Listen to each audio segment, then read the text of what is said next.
तो कैसे हैं आप लोग? आई होप कि बिल्कुल घर जैसे हैं। नहीं ये तारा डाल लीजिए, जीवन में छोटी बड़ी समस्याएं तो आती ही रहती है।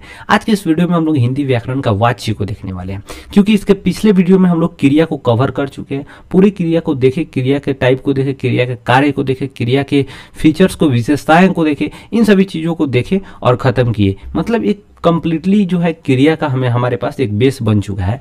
और जब तक क्रिया नहीं समझ आएगा तब तक आपको वाच्य बिल्कुल नहीं समझ आएगा, क्योंकि वाच्य में केवल हम क्रिया के बारे में ही पढ़ते, क्रिया के रूप को कैसे, किसके आधार पर बदल रहा है, किसके अनुसार बदल रहा है, इन्हीं सभी चीज़ों को पढ़ना है। यही वाच्य है, दूसरा कुछ नहीं। मतलब पूरा का पूरा खेल जो है वो क्रिया पर डिपेंड है, ठीक है ना। इसलिए क्रिया वाला वीडियो आप नहीं देखे होंगे तो सबसे पहले आप क्रिया के वीडियो को कंप्लीट कीजिए, तब समझ आएगा जो है क्रिया होता क्या है, वो उसमें सकर्मक क्या होता है, अकर्मक क्या होता है, धातु क्या होता है, धातु कितने तरह का होता है, ठीक है ना। इन सभी चीज़ों को जब तक आप नहीं समझेंगे भाई तब तक वाच्य समझ नहीं आएगा, ठीक है ना। तो अगर आप नहीं देखे होंगे तो पहले उसको देखिए। अगर आपको उसके बारे में नॉलेज है या फिर देखे होंगे तो कोई बात नहीं, मस्ट वेलकम है भाई साहब, इस वीडियो में आपका स्वागत है। तो चलिए बिना किसी समय गंवाए मिल के मचाते हैं बवाल विद बहुत सारा सवाल। देखिए सबसे पहला जो सवाल आता है कि वाच्य कहते किसे। देखिए जब भी हम वाच्य की बात करते हैं इसका मतलब ये होता है कि वाक्य में क्रिया का रूप किसके अनुसार बदल रहा है, या तो कर्ता के अनुसार बदल रहा है, या कर्म के अनुसार बदल रहा है, या क्रिया के भाव के अनुसार बदल रहा है। इसे ही हम लोग वाच्य कहते हैं। सिंपल लैंग्वेज में यही है, ठीक है ना, कि वाक्य में क्रिया का रूप कर्ता के अनुसार बदल रहा है, कि कर्म के अनुसार बदल रहा है, कि क्रिया के भाव के अनुसार बदल रहा है। इसी का जो बोध है, इसी का जो ज्ञान है, ये क्या कहलाता है, वाच्य कहलाता है। वाक्य में हम इसी सब चीज को देखेंगे, इसीलिए तो वाच्य को भी 3 भाग में बांटा गया है, ठीक है ना। तो यहाँ पर चलिए एक एक करके हम लोग देखते हैं, समझते हैं। देखिए कह रहा है कि वाच्य किसे कहते हैं। कह रहा है कि जब वाक्य में क्रिया के रूप में परिवर्तन जो होता है, मतलब क्रिया के रूप में जो चेंजेज होगा, या कर्म के या क्रिया के भाव के अनुसार होगा, मतलब परिवर्तन कर्ता कर्म क्रिया के भाव के अनुसार हो, उसे ही हम लोग वाच्य कहते हैं। सिंपल सा बात है, ध्यान दें कि जब वाक्य में क्रिया का रूप जो है, क्रिया का रूप बोले तो उसका लिंग, उसका कारक, उसका वचन, पुरुष, वो किस पर डिपेंड कर रहा है, वो किसके अनुसार उसका बदल रहा है, किसके अनुसार उसके साथ, मतलब कि उसका लिंग का उसके साथ लिंग का प्रयोग किया गया है, कारक का प्रयोग किया गया है, वचन का प्रयोग किया गया है, किसके अनुसार किया गया हुआ है, इसे ही हम लोग वाच्य कहते हैं।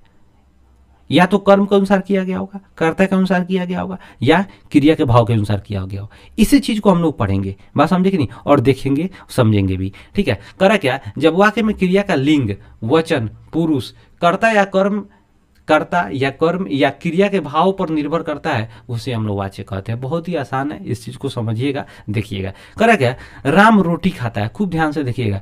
राम जो है रोटी खाता है, यहाँ पर क्रिया को सबसे पहले देखिए, यहाँ क्रिया क्या है, खाता है। तो जब भी सिंपल ऐसा वाक्य होगा, जो क्या होगा, आपको कोई भी सामान्य वाक्य देखिएगा, उस वाक्य में जो होगा क्रिया किस पर डिपेंड करता है, वो क्रिया आप में कर्ता पर डिपेंड करता है।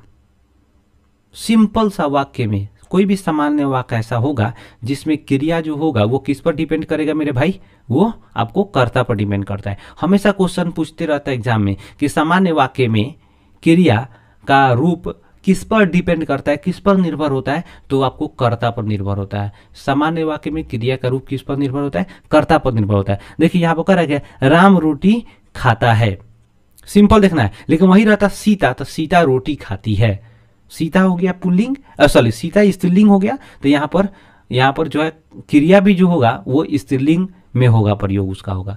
लेकिन राम यहाँ पुल्लिंग है इसलिए खाता यहाँ लगा है। यहाँ कोई लड़की रहता तो खाती लगता। सिंपल सा बात है, समझ आया ना। इसको देखिए फिर दूसरा कर है, रोहन के द्वारा भात खाया जाता है। खूब ध्यान से देखिएगा, यहाँ कहा जा रहा है क्या कि रोहन के द्वारा भात खाया जाता है। तो देखिए वाक्य अगर यहाँ पर हम राम भी लिख दे तो बात वही है, ठीक है ना। यहाँ पर क्या है कि वाक्य में चेंजेज नहीं आता है। जब भी हम वाच्य में जब वाक्य को हम लोग परिवर्तित करेंगे तो उसके अर्थ में कोई चेंजेज नहीं होता है। बस एक ही चीज चेंज हो जाता है कि जो उस वाक्य में है, पहले क्रिया कर्ता पर निर्भर करता था, जब उसे हम कर्मवाच्य में बदलेंगे तो अब क्रिया किस पर निर्भर करेगा, क्रिया का रूप किस पर निर्भर करेगा, कर्म पर निर्भर करेगा, ठीक है ना, ऑब्जेक्ट पर निर्भर करेगा। उसी चीज को देखना है। यहाँ पर करें कि रोहन के द्वारा भात खाया जाता है, तो देखिए यहाँ पर क्या है कि भात जो है पुल्लिंग है, इसलिए यहाँ पर खाया जाता लगा हुआ है। लेकिन वहीं पर यहाँ पर आता है रोहन के द्वारा रोहन के द्वारा रोटी खाया जाता नहीं होता, तब यहाँ खाई जाती है होता, खाई जाती है। मतलब बिल्कुल यहाँ पर ध्यान देना है कि यहाँ रोटी, यहाँ भात क्या है, पुल्लिंग है, तो खाया जाता क्या हो गया, पुल्लिंग होगा। यहाँ रोटी स्त्रीलिंग है तो यहाँ खाई जाती क्या होगा, स्त्रीलिंग हो गया। इसका मतलब क्या है, हम किस पर डिपेंड कर रहे हैं, ये रोटी पर, ये भात पर डिपेंड कर रहे हैं, अर्थात हम लोग कर्म पर डिपेंड कर रहे हैं। बात समझ नहीं, अर्थात क्रिया का रूप जो है किस पर डिपेंड कर रहा है, कर्म पर डिपेंड कर रहा है। कौन पर मतलब कर्म पर निर्भर है, इसलिए इसे हम लोग कहेंगे कर्मवाच। अलग अलग रूपों में हम देखेंगे, आगे बढ़ेंगे तो। फिर करा क्या, गीता से चला नहीं जाता, खूब ध्यान से देखिएगा, करा क्या, गीता से चला नहीं जाता। यहाँ पर खूब ध्यान से यहाँ पर देखना क्या है कि गीता से चला, चला क्या है, एक प्रकार का क्रिया है, ठीक है ना। तो क्रिया के भाव के अनुसार यहाँ पर जाता का प्रयोग हुआ है। चला क्या है आपको यहाँ पर पुल्लिंग है, इसलिए जाता लगा हुआ है। बात समझ आया, इसमें किसी भी तरह कोई झोल नहीं है। आगे बढ़ते हैं, धीरे धीरे सब क्लियर हो जाएगा आपको। देखिए करा के वाच्य के भेद। देखिए वाच्य जो होता है ना, बेसिकली 3 प्रकार का होता है। यहाँ पर देखिए एक कर्तृवाच्य होता है, कर्तृवाच्य, इसको हम लोग लिखने मतलब अति करने नहीं आ रहा था, टाइप करने नहीं आता, इसको हम लोग एक्टिव वॉइस कहते हैं। कोई भी सामान्य वाक्य जो होता है ना, एक्टिव वॉइस लिख लेना, कोई भी सामान्य वाक्य जो होता है वो एक्टिव वॉइस में ही होता है और उसमें कर्ता प्रधान होता है, ठीक है ना। मतलब एक तरह से कर्ता प्रधान वाक्य होता है, कर्मवाच्य जो होता है कर्म प्रधान वाच्य होता है, और भाववाच्य जो होता है भाव प्रधान वाच्य होता है, ठीक है ना। इसी से नाम इसको बना दिया गया है, ठीक है ना। तो देखिए आगे समझते हैं। करा क्या, यहाँ पर 1 नंबर में हम लोग देखेंगे, लिख लेंगे कर्तृवाच्य, कर्तृवाच्य यहाँ पर ही है, इसको voice sorry active voice, active voice, ठीक है ना। करेक्ट है, जब वाक्य में कर्ता के अनुसार क्रिया में परिवर्तन हो उसे ही हम लोग कर्तृवाच्य कहते हैं। सिंपल बात है, यहां पर नाम से ही पता चल रहा है। देखिए कर्तृवाच्य, कर्मवाच्य, भाववाच्य। देखिए यहाँ पर कर्तृवाच्य माने कर्ता पर डिपेंड करेगा। मतलब क्या कि क्रिया का रूप किस पर डिपेंड करेगा, किस पर निर्भर होगा, कर्ता पर निर्भर होगा, कर्तृवाच्य। क्रिया का रूप कर्म पर निर्भर होगा तो कर्मवाच्य। क्रिया का रूप क्रिया के भाव पर निर्भर होगा तो भाववाच्य। एकदम बिल्कुल कोई झोल नहीं है, बस दिमाग लगाइएगा सब समझ आ जाएगा। अब यहाँ पर देखिए कैसे समझाया हुआ। करा क्या है, जब वाक्य में यहाँ पर देख लिए हम लोग, ये डिफिनेशन आप लिख सकते हैं आराम से, कोई दिक्कत नहीं है। वाक्य को अब मतलब कि कैसे पहचानिएगा उस चीज को सीखिए। जब भी सामान्य वाक्य होगा उसमें द्वारा से कुछ नहीं लगा रहता है, सिंपल वाक्य लिखा रहता है। राम रोटी खाता है, भात खाता है, वह जाती है, वह आता है, वह घर जाता है, वह बाजार जाता है, इस तरह कुछ भी होगा। एक बात हमेशा पूछता है, एग्जाम में एक बार क्वेश्चन पूछ दिया हुआ था कि कर्तृवाच्य में किस तरह की क्रिया का प्रयोग किया जाता है। ए नंबर में ऑप्शन दिया हुआ था सकर्मक, बी नंबर में दिया था अकर्मक, सी नंबर में दिया हुआ था A+B, यानी सकर्मक और अकर्मक दोनों। तो याद रखना है आपको कि कर्तृवाच्य में जो होता है हमेशा सकर्मक और अकर्मक दोनों तरह की क्रियाएं आती है, ध्यान देना है आपको। यहाँ पर देखिएगा एग्जाम्पल क्या कर रहा है कि राजू रोटियां भात संतरा खाता है, कोई भी एक दे लीजिए। यहाँ पर इसलिए दिया हुआ है कि इससे कर्म से कोई मतलब नहीं है, इसको मतलब है राजू से। राजू रोटी खाता है, राजू पुल्लिंग है इसलिए खाता है, यहाँ पर क्या हो गया, पुल्लिंग हो गया। यहाँ पर देखिए बबीता यहाँ पर कुछ भी दिया हुआ उससे मतलब नहीं है। बबीता क्या खाती है, खाती है, यहाँ लगा हुआ है। मतलब क्या कि ई भी क्या है, फीमेल है तो ई भी फीमेल है, ई मेल है तो ई भी मेल है। एकदम कोई झोल नहीं। हम बीच में ऑब्जेक्ट क्या होगा, कर्म क्या होगा, इसको हम लोग कोई मतलब नहीं होगा। किस में, कर्तृवाच्य में, क्योंकि यहाँ पर कर्ता प्रधान है। तो जो प्रधान है, जो मेन है, उसका तबीयत खराब हो जाएगा, घर के सब लोग परेशान हो जाएगा। छोटा बच्चा का तबीयत खराब होगा, कोई नहीं परेशान होगा, जो मेन है वो देख लेगा। बात समझे कि नहीं। तो जो प्रधान है, बात समझे कि नहीं, उसके अनुसार क्या होगा, क्रिया का प्रयोग होगा। तो जब कर्तृवाच्य है इसका मतलब कौन सा प्रधान है, कर्ता प्रधान वाक्य है। कर्ता प्रधान वाक्य मतलब क्या होगा, क्रिया का जो प्रयोग होगा वो कर्ता के अनुसार होगा, ठीक है ना। यहाँ देखिए लड़के खाते हैं, यहाँ पर देखिए ना इसका जो वचन है ये क्या है आपका, बहुवचन है, तो ये भी बहुवचन में प्रयोग हुआ है। हम बताए ना कि यहाँ पर कुछ नहीं देखना है आपको, केवल क्या करना है आपको, फर्स्ट वाला कर्ता को देखना है। अगर कर्ता है आपको पुल्लिंग तो आपका क्या होगा, क्रिया भी जो होगा आपका पुल्लिंग होगा। अगर कर्ता स्त्रीलिंग है तो क्रिया भी आपका स्त्रीलिंग होगा। हमेशा ध्यान देना है, ठीक है, कोई दिक्कत नहीं इसमें। आगे बढ़ते हैं। देखिए दूसरा क्या करा कि कर्मवाच्य। कर्मवाच्य जो होता है मेरे भाई, इसको इंग्लिश में हम लोग पैसिव वॉइस कहते हैं। हम लोग देखे कर्तृवाच्य को एक्टिव वॉइस, हम लोग कर्मवाच्य को पैसिव वॉइस में देखे हुए थे। वॉइस जब इंग्लिश पढ़ते हैं तो समझ आ ही जाता है। उसमें हम लोग क्या करते हैं, जो ऑब्जेक्ट होता है उसको हम लोग सब्जेक्ट बना देते हैं, अर्थ वही होता है, चीज वही होता है, लेकिन जो पहले ऑब्जेक्ट था, बात समझे ना, अब उसको सब्जेक्ट की तरह काम करने लगता है, अर्थात वह प्रधान हो जाता है।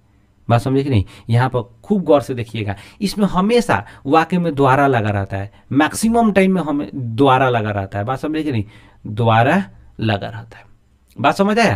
देखिए करा क्या, राम, सीता, लड़के, कुत्ते, मेरे, उसके, ये सब्जेक्ट सब, इसको कोई मतलब नहीं है। यहाँ पर लाखों सब्जेक्ट हो, कैसा हो, मेल फीमेल, एक वचन, द्विवचन, बहुवचन, कुछ भी हो, इससे उसको कोई यहाँ लेना देना नहीं है। बस इसको लेना देना क्या है आपको, यहाँ द्वारा के जो बाद है, जो जस्ट बाद में जो शब्द दिया गया हुआ है उससे मतलब है, यहाँ भात से मतलब है। जैसे खूब गौर से यहाँ पर देखिएगा भाई साहब, यहाँ इसको संतरे से मतलब है, यहाँ नारंगिया से मतलब है। द्वारा के पहले क्या क्या है उससे मतलब नहीं है।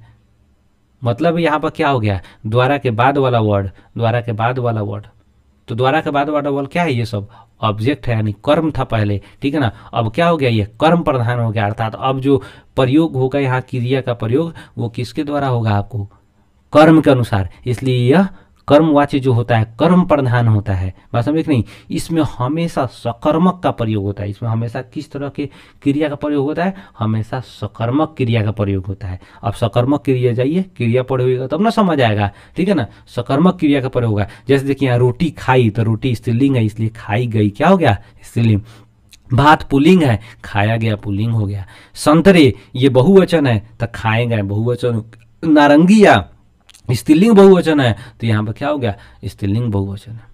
बिल्कुल इसमें कोई झोल, कोई लावा लपटी नहीं, हमेशा ध्यान रखना है। इसमें हमेशा किस तरह की क्रिया का प्रयोग होगा, सकर्मक क्रिया का, सकर्मक क्रिया का। इसके पिछला माला में जो हम लोग देख लेते कर्तृवाच्य में क्या होता था, उसमें सकर्मक प्लस अकर्मक, सकर्मक प्लस अकर्मक दोनों तरह के क्रियाओं का प्रयोग हुआ। बात समझ आया। आगे देखिए कर क्या, भाववाच्य। सब ध्यान में रखना है मेरे भाई कि भाववाच्य क्या है। इसको हम लोग इंग्लिश में बोलते हैं इम्पर्सनल वॉइस। बात समझ नहीं, ये इम्पर्सनल वॉइस क्या होता है, इस चीज़ को समझिए। ये थोड़ा सा समझने में आपको यहाँ पर थोड़ा सा आपको दिमाग लगाना पड़ जाएगा, ज़्यादा कुछ नहीं है। बस एक ही चीज़ ध्यान रखिएगा, सामान्य वाक्य होगा, राम खाता है, वह जाता है, मैं बाजार जाता हूँ, वह रोता है, इस तरह का कुछ भी होगा तो आपका कर्तृवाच्य, मतलब कि वहाँ पर कर्ता प्रधान वाच्य हो जाएगा, मतलब कर्ता प्रधान वाक्य हो जाएगा। जब भी कर्मवाच्य आएगा तो उसमें हमेशा मैक्सिमम टाइम में द्वारा लगा रहता है।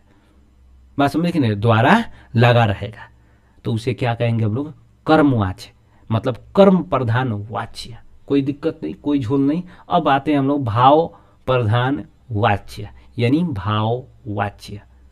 जब भी हम इस तरह की बातें बोलते हैं हमेशा ध्यान रखना है कि अब भाववाच्य आ गया, इसका मतलब क्या है कि क्रिया किसके अनुसार प्रयोग किया जाएगा, भाव के, क्रिया के अनुसार। अब वाक्य में दो तरह की क्रियाएं होंगी, देखने से समझ आएगा आपको। देखिए कह रहा कि जब वाक्य में क्रिया के भाव के अनुसार यदि क्रिया में परिवर्तन हो तो उसे हम लोग भाववाच्य कहते हैं, ठीक है ना।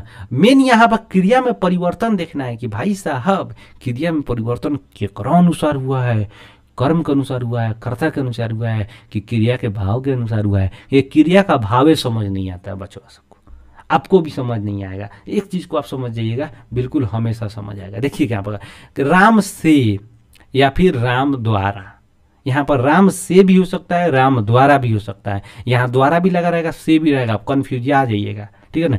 लेकिन एक ही चीज हमेशा याद रखना है कि इसमें हमेशा दो गो क्या होगा, यहाँ पर आपका क्रिया होगा, ठीक है ना। लास्ट में चला नहीं जाता, जाता चला नहीं जाता, यहाँ पर देखिए बस हम देखें, इसमें दो तरह की क्रिया होगा। ऐसा यहाँ पर दर्शाया जाएगा कि वाक्य में एक ऐसा क्रिया है जो कर्ता की, जो कर्ता यहाँ पर जो दिया रहेगा, बस हम देखें, उससे उस चीज के भाव का बोध करा रहा हो, उससे उस चीज को क्या हो रहा है, कुछ कमी का बोध करा रहा हो या फिर कोई अच्छाई का बोध करा रहा हो, एक तरह से उसके अंदर के भाव का बोध करा रहा हो कि उसकी स्थिति कैसी है।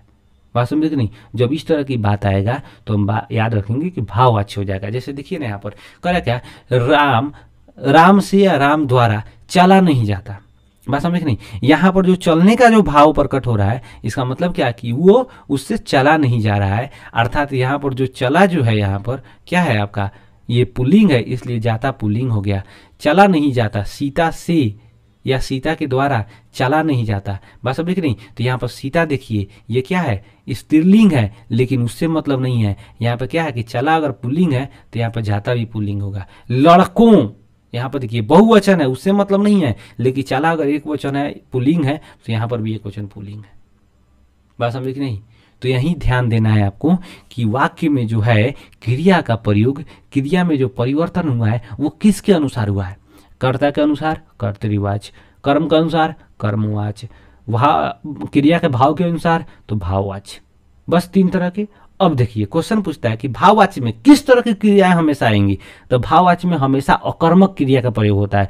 भाववाच्य में हमेशा किस तरह की क्रिया का प्रयोग होगा, अकर्मक क्रिया का। एग्जाम में हमेशा पूछता है कि भाववाच्य में किस तरह की क्रियाओं का प्रयोग किया जाता है, ठीक है ना। तो हमेशा याद रखिए अकर्मक। सबसे पहले वाला में कर्तृवाच्य में क्या देखे, सकर्मक अकर्मक दोनों। उसके बाद में क्या देखे, सकर्मक। उसके बाद में क्या देखे, अकर्मक। तो लाइन से याद रखना है, कर्तृवाच्य, कर्मवाच्य, भाववाच्य। कर्तृवाच्य में दोनों, कर्मवाच्य में भाव, और भाववाच्य में कर्मवाच्य में क्या हो जाएगा आपका सकर्मक, और भाववाच्य में क्या हो जाएगा आपका अकर्मक, ठीक है ना। ध्यान रखना है आपको, ठीक है। अब देखिए करा कि भाववाच्य में कर्म नहीं होता है। देखिए करा कि भाववाच्य में जो होता है ना कर्म नहीं होता है, ये जरूर ध्यान रखिएगा। इसमें किसी भी तरह का कोई कर्म नहीं होगा। क्यों कर्म नहीं होगा, क्योंकि हमेशा यहाँ पर अकर्मक क्रिया का प्रयोग होगा, ठीक है ना। हमेशा यहाँ पर क्या होगा, अकर्मक क्रिया का प्रयोग होता है, इसलिए भाववाच्य में कर्म नहीं होता है, ये कर्म विहीन होता है। तब पूछेगा वाच्य का कौन सा रूप कर्म विहीन होता है, तो भाववाच्य। ध्यान रखना है हमेशा, एकदम दिमाग में आ गया, ठीक है ना। आगे देखिए इसमें अकर्मक क्रिया का प्रयोग होता है, तभी तो हमेशा कर्म इसमें नहीं रहता है। यहाँ प्रयुक्त चला या सोया शब्द अकर्मक क्रिया है। मैं समझे कि नहीं। यहाँ पर कह दी, यहाँ पर खूब यहाँ गौर से देखिए, करा मुझसे, उनसे, आपसे, कुत्ते से, कुत्तों से, लड़कियों से कोई मतलब नहीं। यहाँ पर क्या है, मैंने यहाँ देखेंगे चला नहीं जाता, सोया नहीं जाता। बात समझे कि नहीं, कि इनके भाव प्रकट हो रहे हैं कि उनसे चला नहीं जा रहा है, उनसे सोया नहीं जा रहा है। बात समझे कि नहीं, उनसे उठा नहीं जा रहा है। तो ये चीज़ें हैं, आपको हमेशा ध्यान में रखना है। इसके अलावा वाच्य में कुछ नहीं है। वाच्य पढ़ने के लिए बस एक ही चीज़ जरूरी था, वो था क्रिया, ठीक है ना। हम लोग क्रिया को देख लिए हुए थे, समझ लिए हुए थे। अगर क्रिया आप नहीं पढ़े हुए तो पीछे से जाके देखिए, तब ये समझ आएगा सकर्मक क्रिया क्या होता है, अकर्मक क्रिया क्या होता है, ठीक है ना। ये देखते हैं, हम लोग समझते हैं। करेक्ट। वाच्य में रूपांतर, देखिए करेक्ट, वाच्य में जो रूपांतर मतलब क्या कि वाच्य जो हम लोग पढ़ते हैं, इंग्लिश में पढ़ते थे एक्टिव वॉइस से पैसिव वॉइस में बदलना, उसी तरह यहाँ पर परिवर्तन देखेंगे कि वाच्य के अलग अलग रूपों में कैसे बदल सकते हैं, कैसे उसको परिवर्तित कर सकते हैं। करा क्या कि मैं रोटी खाता हूँ। देखिए अब कुछ नहीं करना है, इसमें जो ऑब्जेक्ट है ना बस उसको ध्यान रखना है। यहाँ पर करिए अब मैं का क्या होगा, मेरे द्वारा। आई का माई वहाँ पढ़ते थे ना, यू का यू, बात समझ कि नहीं, ही का हिम हिज, ये सब पढ़ते थे कि नहीं इस तरह। तो इसी चीज़ को यहाँ पर समझना है, ठीक है ना। तो आई का क्या हो जाएगा, यहाँ मैं का क्या होगा, मेरे। बात समझ कि नहीं, मैं अकेले के बात हो रहा था एरे, इसलिए यहाँ पर होगा मेरे। यहाँ पर हम दोनों होता, यहाँ पे हम लोग होता तो हमारे हो जाता, ठीक है ना। तो मैं रोटी खाता हूँ, ये सिंपल वाक्य दिख रहा है आपको, किसी तरह का द्वारा से इस तरह का कुछ नहीं लगा हुआ है, तो कर्तृवाच्य हो गया, ठीक है ना। यहाँ पर गलत हो गया है, यहाँ पर टाइपिंग सही से नहीं हुआ है।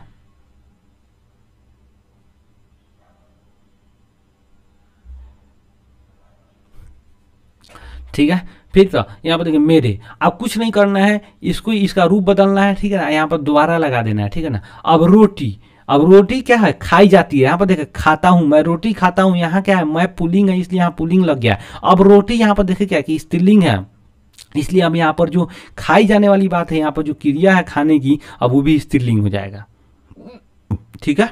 अब देखिए मैं रोटियां खाता हूं, तो मेरे द्वारा रोटियां खाई जाती हैं। बात समझे कि नहीं। करेक्ट। गीता भात खाती है, तो गीता देखिए यहाँ स्त्रीलिंग है, इसलिए यहाँ स्त्रीलिंग लगा, जबकि भात क्या है यहाँ पर पुल्लिंग है। तो यहाँ पर देखिए ना, गीता के द्वारा भात खाया जाता है, यहाँ जाती है लगा, यहाँ जाता है लग गया। क्यों लग गया, क्योंकि यहाँ रूप परिवर्तन होकर के यहाँ पर कर्म प्रधान हो गया। यहाँ तो कर्ता प्रधान था, इसलिए कर्ता के अनुसार खाती लगा। अब यहाँ कर्म प्रधान हो गया, इसलिए यहाँ पर खाया जाता है लगा। हमेशा हमेशा कर्मवाच्य में दिमाग रखना है कि जाता है, जाती है, जाते लास्ट में लग ही जाएगा, ठीक है ना। अब उसमें कोई ना कोई जरूर उसमें कर्म होगा, लेकिन भाववाच्य में क्या होगा, कर्म नहीं होगा। बात समझे कि नहीं, उसमें कर्म कुछ होगा ही नहीं, बस उसमें केवल क्रिया होगा, बिल्कुल कोई दिक्कत नहीं, हमेशा लास्ट में जाता है लगा रहेगा, ठीक है ना। तुम अंडे खाती हो, ठीक है ना, तुम्हारे द्वारा अंडे खाए जाते हैं, आप अंडे खा रहे हैं, आपके द्वारा अंडे खाए जाते हैं, आप वह आम खाएगा, उसके द्वारा आम खाया जाएगा। सिंपल बात है, इसको आप रूप परिवर्तन करना सीख जाएंगे। इस चीज़ को अगर सही ढंग से पढ़ लिए, समझ गए, क्रिया को समझ गए तो, ठीक है ना। चलिए आगे देखते हैं। करा के याद रखने का ट्रिक, इस ट्रिक को बिल्कुल कुछ ये फालतू का ट्रिक है, याद रखना है आपको। कर यहाँ पर जब भी हम, यहाँ पर गलत हो जा रहा है कर्तृवाच, यहाँ पर गलत, कर्तृवाच, कर्मवाच और भाववाच। देखिए जब भी हम याद करने की ट्रिक की बात करते हैं तो ज़्यादा उसमें दिमाग, बिल्कुल फालतू का ट्रिक याद नहीं करना, वैसा ट्रिक याद करना है जो उसी में मतलब उसी में इंक्लूड हो, उसी के अलग से हमको कुछ दूसरा याद नहीं करना पड़े। नहीं तो फिर ट्रिक के लिए पता चलेगा कि दूसरा चीज़ याद कीजिए, तो हम उसी चीज़ को काहे नहीं याद करें कि एक चीज़ को याद करने के लिए दो चीज़ याद करेंगे। एक ट्रिक याद करो, फिर उसको, उस चीज़ को समझने के लिए फिर उसको रटो, ठीक है ना। तो देखिए यहाँ पर कर्तृवाची यानी कर्ता प्रधान, कर्ता प्रधान, इसमें हमेशा जो होता है किसी तरह का कोई द्वारा नहीं लगा रहता है, से नहीं लगा रहता है, और हमेशा कर्म कर्ता होता है, कर्म हो चाहे नहीं हो उसमें कर्ता हमेशा रहेगा, और उसी के अनुसार जो होता है हमेशा क्रिया का प्रयोग होगा, किसके अनुसार, कर्ता के अनुसार, इसलिए इसको कर्ता प्रधान कहते हैं। देखिए कर्मवाच, इससे कहेंगे हम लोग कर्म प्रधान, कर्म प्रधान वाक्य। तो ये कर्म प्रधान वाक्य में जो हमेशा होगा वो क्या होगा, आपका कर्म लगा रहेगा। बात समझे, इसमें द्वारा लगा रहता है, लास्ट में जाता जरूर रहेगा। इसमें जो होता है द्वारा हमेशा ध्यान देखिएगा, द्वारा रहेगा, लास्ट में जाता जरूर रहेगा, ठीक है ना। लेकिन इसमें जो प्रयोग होता है क्रिया का वो कर्म के अनुसार होता है, और इसमें हमेशा सकर्मक क्रिया का प्रयोग होता है। क्योंकि इसमें सकर्मक क्रिया इसलिए होता है क्योंकि जब तक कर्म नहीं आएगा तब तक इसको हम लोग कर्मवाची में बदल ही नहीं सकते, कर्मवाच हो ही नहीं सकता है। इसीलिए आप लोग बोले थे कि क्रिया समझ लीजिए, ठीक है ना। अब देखेंगे भाववाच, भाववाच में जो होता है हमेशा कर्म नहीं रहता है, मतलब कर्म होता ही नहीं है, इसलिए कर्म विहीन वाक्य होता है, अर्थात भाव प्रधान वाक्य होता है, भाव प्रधान वाक्य, ठीक है ना, या फिर कर्म विहीन वाक्य, कर्म विहीन वाक्य होता है। बात समझे कि नहीं, बिल्कुल यहाँ पर कोई दिक्कत नहीं है। फर्स्ट नंबर में हम लोग क्या देखें, कर्तृवाच यानी कर्ता प्रधान वाक्य, जिसमें क्रिया का प्रयोग कर्ता के अनुसार होता है, ठीक है ना। इसमें सकर्मक क्रिया और अकर्मक क्रिया दोनों तरह की क्रिया आती है। दूसरा देखें हम लोग कर्मवाच, कर्मवाच में कर्म प्रधान वाक्य है, इसमें क्या होगा, क्रिया का प्रयोग कर्म के अनुसार होगा, इसमें हमेशा क्या होगा, सकर्मक क्रिया आएगा। इसलिए सकर्मक क्रिया आएगा क्योंकि इसमें हमेशा कर्म जरूरी होता है, कर्म नहीं रहेगा तो फिर नहीं बन पाएगा, ठीक है ना। दूसरा भाववाच, जिसमें क्रिया का प्रयोग जो होगा क्रिया के भाव के अनुसार होगा, इसमें कर्म नहीं रहता है। बात समझे कि नहीं, इसमें कर्म हमेशा नहीं रहेगा, और इसमें भी से द्वारा लगा रहता है, और कर्मवाच में भी से द्वारा लगा रहता है। लेकिन कर्मवाच में हमेशा कर्म होगा, भाववाच में कर्म नहीं रहता है, ठीक है ना। तो बस यही ट्रिक है याद करने के लिए। भाववाच में हमेशा अकर्मक क्रिया का प्रयोग होता है क्योंकि इसमें कर्म होता ही नहीं है। जब कर्म नहीं होगा तो अकर्मक क्रिया, जब कर्म होगा तो सकर्मक क्रिया। लेकिन कर्तृवाच में दोनों तरह की आ जाएंगे, सकर्मक और अकर्मक, बिल्कुल। तो आज के लिए बस इतना ही। वीडियो अच्छा लगा हो तो लाइक कीजिए, नहीं अच्छा लगा हो डिसलाइक कीजिए। चैनल को कंपल्सरी सब्सक्राइब कीजिए, इस तरह की वीडियो हमेशा हमारे पास मिलता रहेगा। हमारे चैनल पर कभी भी किसी भी सब्जेक्ट का जो होगा फुल कोर्स जो होगा फ्री ऑफ कॉस्ट मिलेगा, और किसी भी तरह कोई भी कटौती नहीं होगा कि एक वीडियो डाल दिए फिर दूसरे का, आपका पूरा का पूरा वीडियो, और वो भी जो है प्रीवियस ईयर क्वेश्चन के साथ मिलेगा, ताकि आप पढ़िए और बनाइए तो समझ आए कि हाँ क्या क्वेश्चंस पढ़े हुए हैं और क्या पढ़े, और उससे हम लोग कैसे एग्जाम में पूछा जा सकता है, इसे प्रैक्टिस भी हो जाएगा। तो चलिए आज के लिए बस इतना ही। जय हिंद।